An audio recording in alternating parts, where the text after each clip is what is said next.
Sziasztok! Ebben a mai videóban folytatni fogom a látomást, és képzeljétek el, ebben a részben... Várjátok, nem tudom, mi lesz.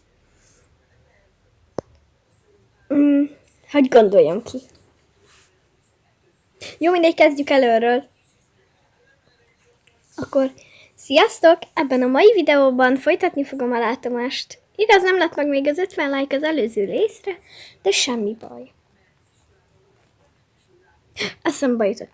Ebben a részben el kell pakolnia Annának a szobáját. Anna, gyere csak! Igen, anya. Mondom, gyere! Oké.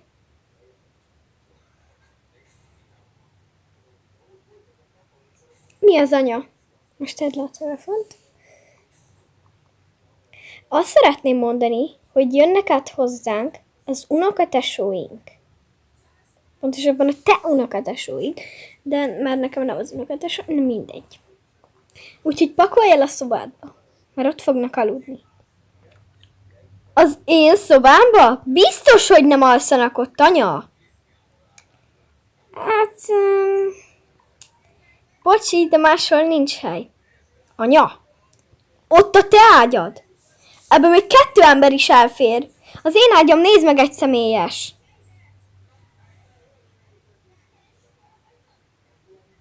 Ó. Tényleg? Mindegy, lányom, akkor is el fogsz pakolni a szobádban, mert itt igazi kupleráj van, hogyha egyszer is bejönnének ide, akkor is leégetnénk magunkat teljesen. Jól van, anya! Nem kell itt izélni, meg már amúgy is voltak itt ők. Hát jó, de akkor nem volt ilyen rendetlenség. Meg akkor még nem is itt laktunk. Jól van, de ha igazad van, akkor elpakolok. Na, látod, kicsim? Na, hozom a telefonodat, mert ott hagytad.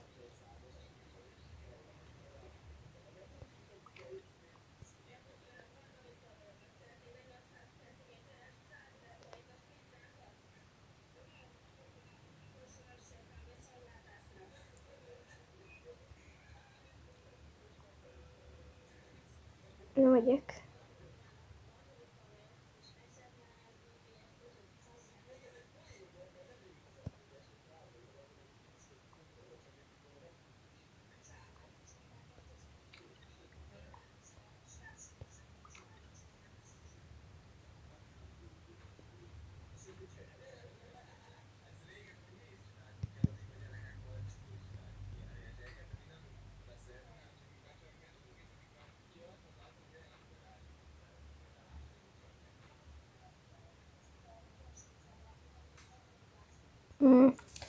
Akkor nagyon gyorsan el kéne pakolnom.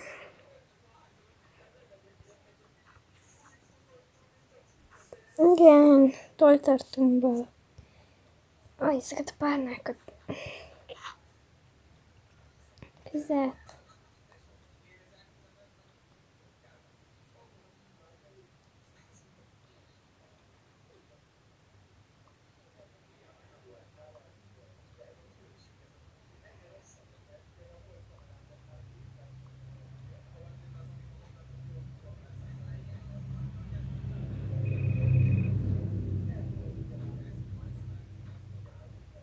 Oké, az iskola is azok elpakolva. Jó, még ezt el kell pakolni.